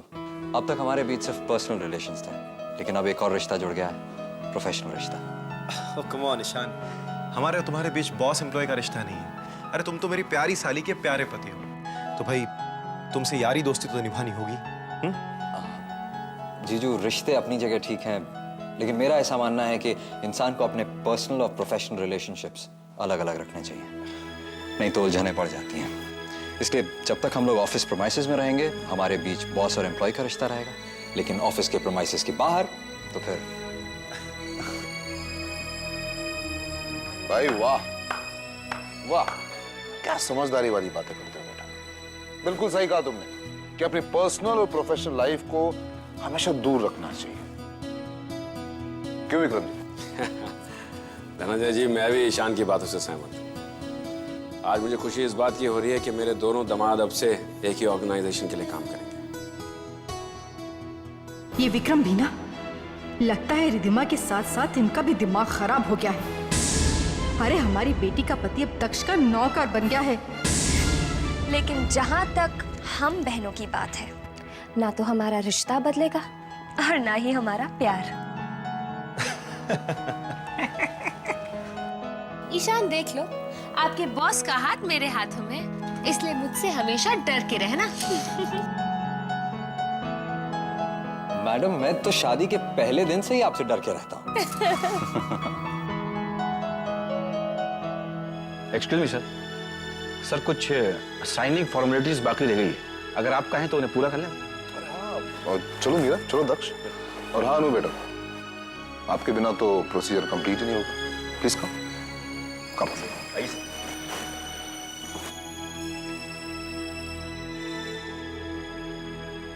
मम्मी जी, मैं अभी आता हूँ। I am so happy mom. आज से ईशान और जीजू एक ही कंपनी में काम करेंगे। सुना माँ, सुना तुमने? ये बेवकूफ लड़की खुश हो रही है। नहीं नहीं माया पुत्र, नहीं, गलती इस बेचारी रिधमा की नहीं है। जो हमें नजर आ रहा है ना, इस बेचारी को नजर नहीं आ रहा। हाँ मॉम, क्या बात कर रहे हैं नानी, क्या हुआ? जो कुछ भी हुआ ना, उसे देखकर बहुत दुख हो रहा है। अरे ईशान को कहीं और नौकरी नहीं मिली करने को, जो यहाँ पर।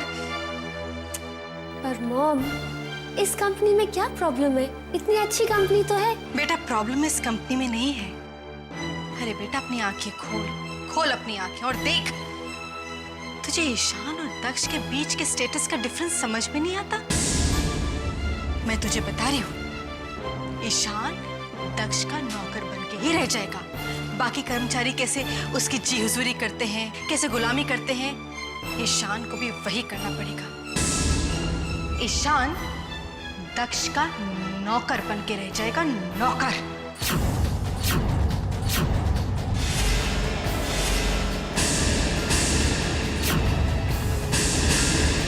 से पहले करा करते थे।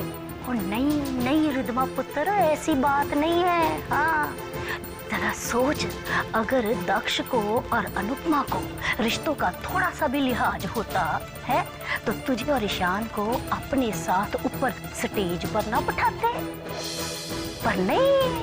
हाँ, उन्होंने तो तुम दोनों को है नौकरों की कतार में खड़ा करके तुम्हें छोटा होने का एहसास दिलाया। और रिधमा पुत्र, इस सीन को देखकर तुझ पर क्या बीती डोंट नो आई, पर राम झूठ ना बुलाए, इस सीन को देखकर मेरी तो जैसे डेथ ही हो गई। नानी ये आप क्या कह रही हैं? मैं ऐसा मान ही नहीं सकती कि दीदी ऐसा कभी सोच भी सकती है। अरे वो तो इतनी भोली है कि ये सब बातें उनके दिमाग में आ ही नहीं सकती।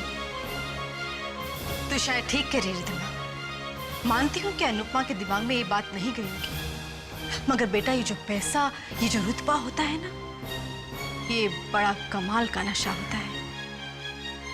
एक बार सर पे चढ़ के बोलने लगा ना तो फिर अच्छे अच्छों की छुट्टी कर देता है। 100 बात की एक बात है, रिश्ते जब तक घर में रहे प्यार बना रहता है, मगर वही रिश्ते जब प्रोफेशनल लाइफ में आ जाते हैं ना रिधमा, तो सारा प्यार धरा का धरा रह जाता है। वहां पर सिर्फ एक ही रिश्ता होता है, मालिक का और नौकर का। बिल्कुल ठीक। चल कोई बात नहीं, 1 मिनट के लिए मान भी लो कि भाई अनुपमा के दिल में तेरे लिए ऐसी कोई बात या फीलिंग नहीं है, पर पुत्र ये मत भूलना कि इस दुनिया में ना इंसान को बदलते 1 मिनट नहीं लगता। 1 मिनट आज ना सही, पर आने वाले कल में तुझे अपने और अनुपमा के बीच के फर्क का एहसास जरूर होके रहेगा। अंडरस्टैंड? यस। बेटा समझदार इंसान वही होता है जो रिश्तों को बनाए रखे। और अगर तू चाहती है कि तेरे और अनुपमा के रिश्ते में कोई फर्क ना आए, तो बेटा समझदारी इसी में है कि तू अपने पति को समझाए ईशान को कि ये नौकरी छोड़ दे, अभी के अभी छोड़ दे, वरना कहीं ऐसा ना हो कि जो मैं आज कह रही हूं वो कड़वा सच कल तेरी आंखों के सामने आ जाए। और अगर ऐसा हो गया ना तो इसका असर दक्ष और ईशान के रिश्ते पे पड़ेगा, तेरे और अनुपमा के रिश्ते में पड़ेगा। और मुझे डर है कि कहीं इसका असर तेरे और ईशान के रिश्ते पे ना पड़े।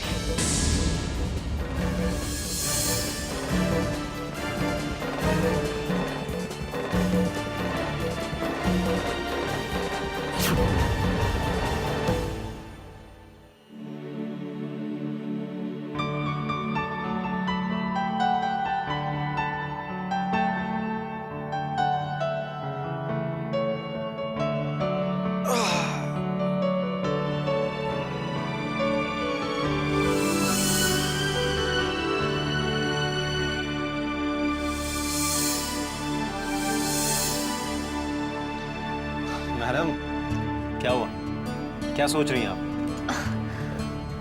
दक्ष, मैं आज की पार्टी के बारे में सोच रही थी। मैंने तो कभी सोचा ही नहीं था कि ये पार्टी इतनी बड़ी और इतनी शानदार होगी।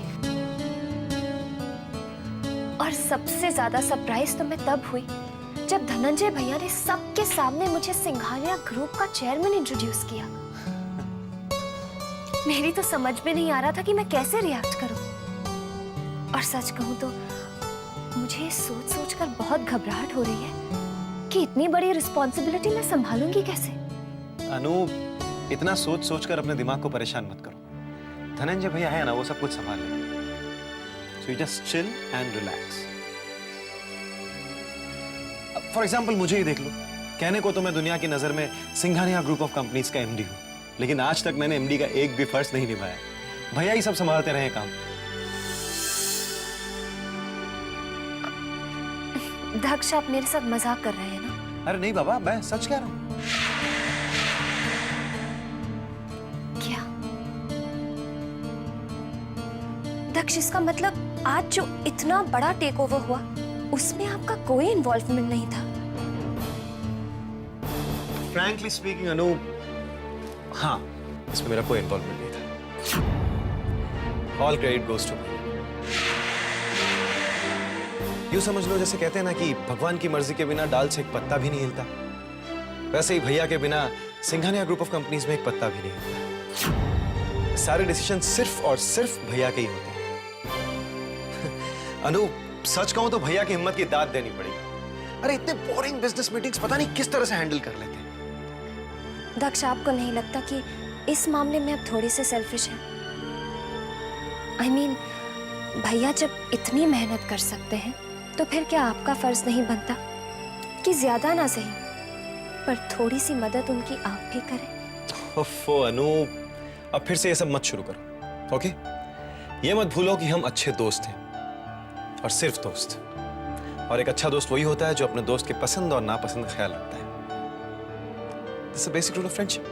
और अगर मैं कहूं कि फ्रेंडशिप का यही रूल आप पर भी लागू होता है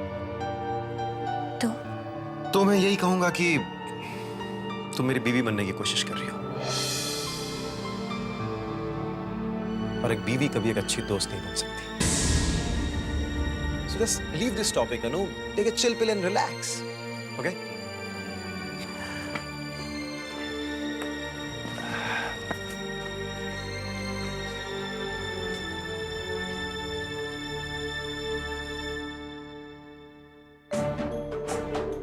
ईशान दक्ष का नौकर बन के रह जाएगा, नौकर।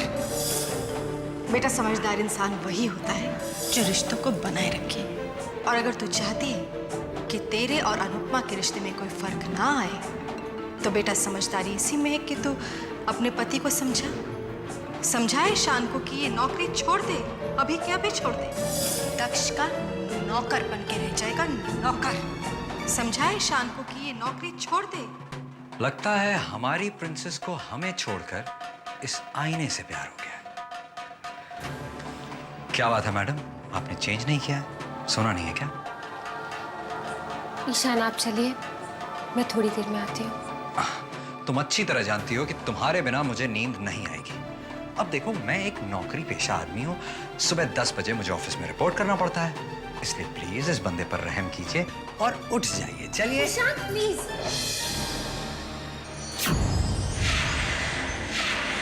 क्या मैं कुछ देर तक अकेली भी नहीं बैठ सकती? रिद्धिमा, मैंने ऐसा क्या कर दिया कि तुम मेरे साथ इस तरीके से?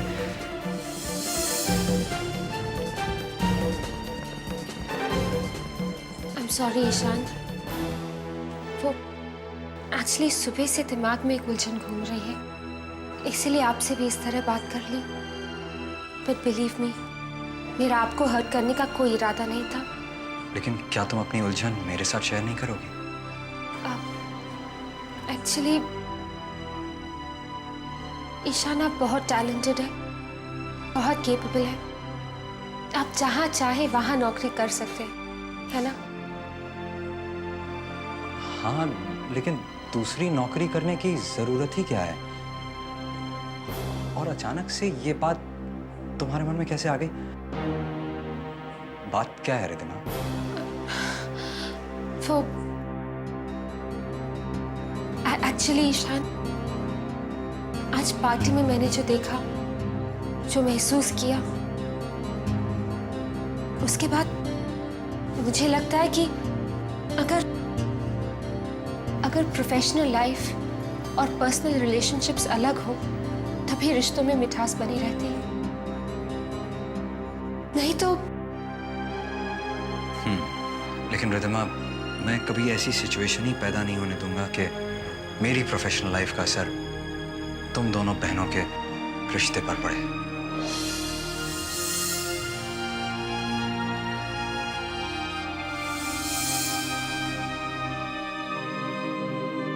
Trust me.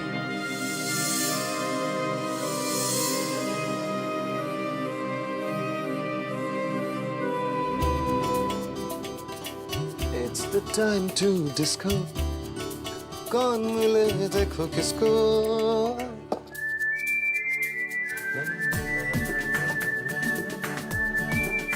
डिस्को जाने की तैयारी हो रही है। हाँ, वो क्या है ना, इतने बोरिंग बिजनेस पार्टी के बाद I need a change, something rocking happening, इसलिए डिस्क जा रहा हूँ। Hope you won't mind. Of course not. वैसे आप काफी कूल और डैशिंग लग रहे हैं आज।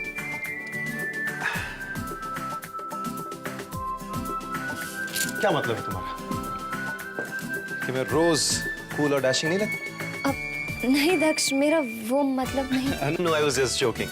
Okay, I need to go. दक्ष, कहो, कुछ कहना चाहती हो? अब दक्ष, मैं बस यही कहना चाहती थी कि अब एक फ्रेंड के नाते क्या मैं आपके साथ आ सकती हूँ?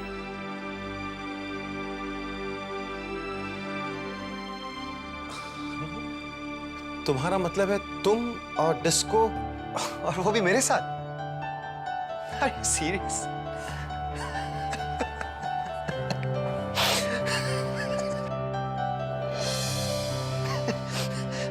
I'm sorry अनु, पर मैं क्या करता? तुमने सवाल ही ऐसा पूछा कि मेरी हंसी छूट गई। Okay, I'm sorry. अनु, तुम पहले कभी डिस्को गई हो? देखो, शायद तुम नहीं जानती, लेकिन तुम्हारी तरह हेड टू टू कपड़े पहनने वाली औरतों को डिस्को में एंट्री नहीं देते। और अगर तुम गलती से किसी तरह अंदर आ भी गई तो क्या करोगी वहां पर? अनु, सच कहूं तो तुम उस दुनिया के लिए बनी ही नहीं। तुम्हारे लिए यही घर, ये मंदिर, कीर्तन, सत्संग, यही सही जगह है। You'll feel better here.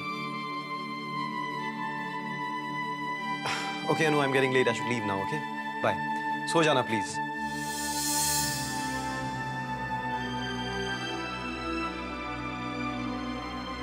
अनु, देखो, मेरी बात को दिल पर मत लेना। मैं तो तुम्हें बस ये समझाने की कोशिश कर रहा था कि जैसे मेरा बिजनेस और कॉर्पोरेट मीटिंग्स में दम घुटता है, वैसे तुम्हारा भी वहां पे दम घुट जाता। वो कहते हैं ना, तुमने सुना ही होगा कि जो चीज पेट को सूट नहीं करती हो उसे ना खाने में ही मिलाइए, वरना बदहजमी होने का डर रहता है। इसलिए तुम जाओ और अपने सपनों की दुनिया में खो जाओ, और मैं चला अपनी दुनिया में एंजॉय करने। Okay, bye. अनु और डिस्को पागल हो गई है।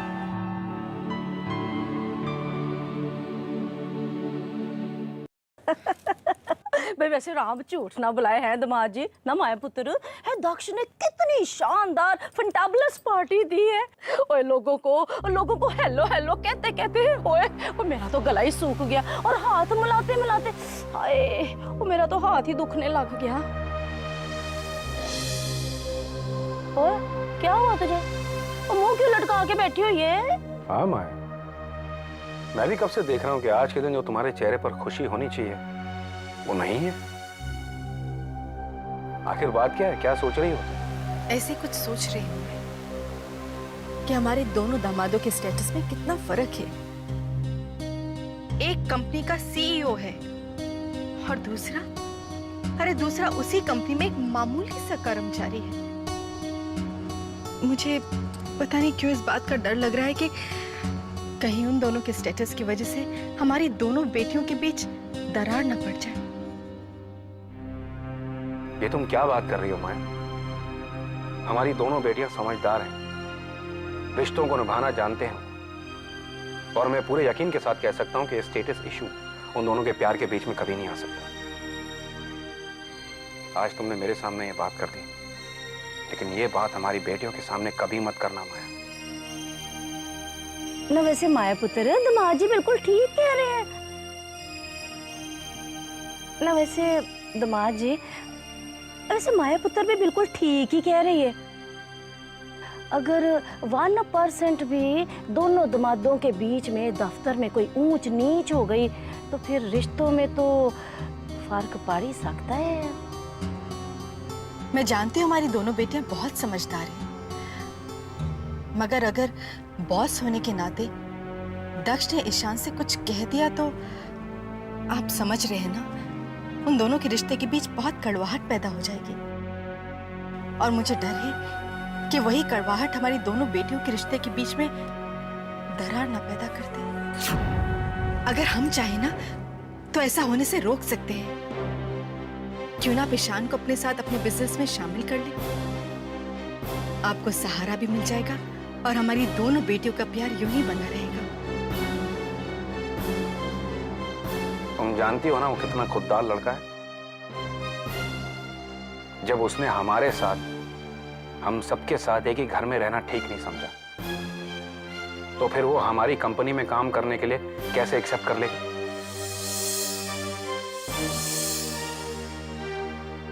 पर आप एक बार। कोई फायदा नहीं है माया, मैं ईशान को जानता हूं, इसलिए अपने इस मन के डर को निकाल दो और भगवान पर भरोसा रखो कि जो कुछ भी होगा अच्छे के लिए ही होगा।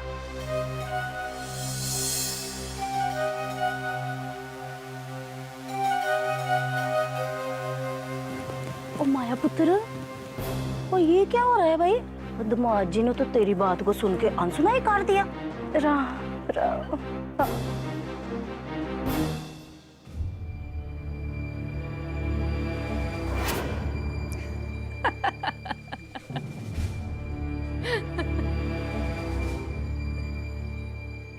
क्या बात है दादी, क्या सोच रही हैं? यही ना कि इस वक्त मीरा इस कमरे में क्या कर रही है ना? तो मैं आपको बताती हूँ। एक्चुअली मीरा को नींद नहीं आ रही थी, तो सोचा कि चलकर दादी की खबर ली जाए। लेकिन आपको क्या हुआ? आप क्यों जाग रही हैं इतनी रात तक? चलो अच्छा ही हुआ, कुछ देर बैठकर मैं आपके साथ गप्पे तो मार सकती हूँ और आपका दिल भी बहल जाएगा। तू यहाँ मेरा दिल बहलाने नहीं आई है मेरा, बल्कि मेरी तकलीफों को और बढ़ाने आई है। पूरा दिन तो तेरा जुल्म सहने में गुजर जाता है मेरा। बस यही वक्त है जब अन्नू से मिलकर मुझे थोड़ी शांति मिलती है, और तू इस वक्त भी चली आई मुझे परेशान करने। जा, चली जा यहाँ से। मेरी बच्ची मुझसे मिलने आती ही होगी, मेरी अन्नू मुझसे मिलने आती ही होगी।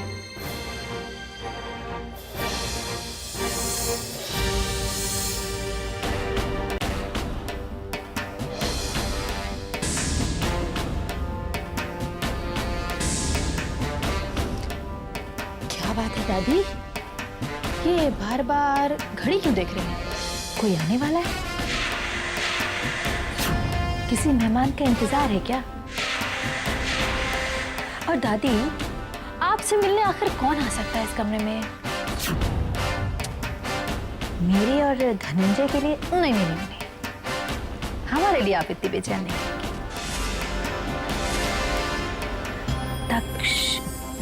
दक्ष भी इस कमरे में नहीं आएगा, क्योंकि आपसे वो इतनी नफरत जो करता है।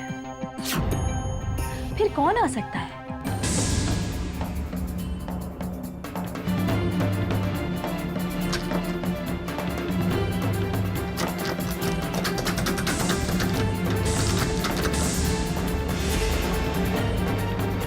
लगता है जिसका आपको इंतजार था वो मेहमान आ गए हैं।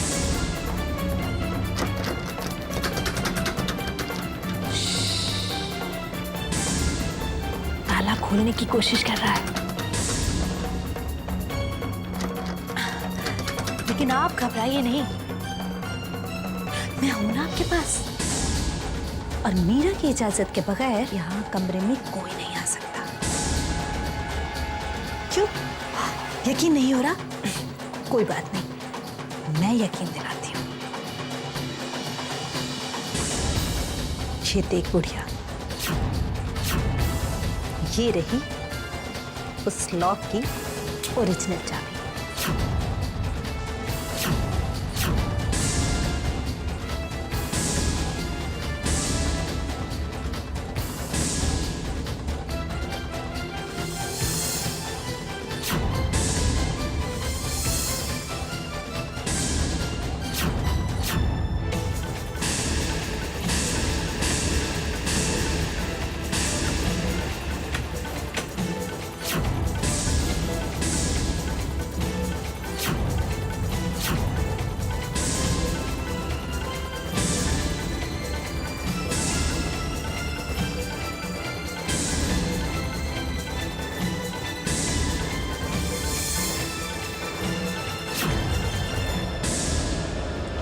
हेलो